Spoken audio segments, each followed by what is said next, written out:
For the first time in history, a joint team of South Korean and U.S. scientists have successfully corrected human embryos to remove an inherited heart disorder. With more on this and other news around the world, we turn to our Ro Aram at the News Center. Aram, this potentially paves the way to prevent about 10,000 disorders being passed on to future generations. How did they do it?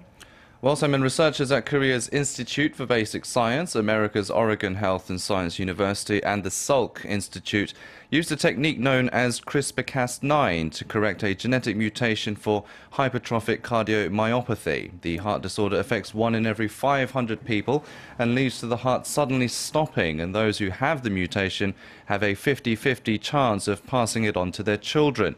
CRISPR-Cas9 works as a pair of molecular scissors that can selectively trim away unwanted parts of the genome and replace it with the new stretches of DNA.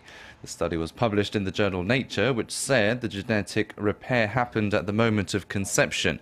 Defective sperm was injected into eggs from a healthy woman, and CRISPR-Cas9 was used to correct the flaw.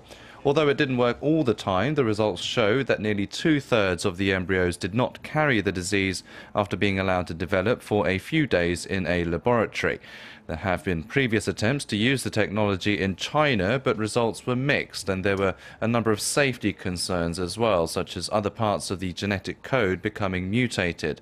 But safety is also a worry for the latest study, and further research is needed before the experiment becomes routine practice.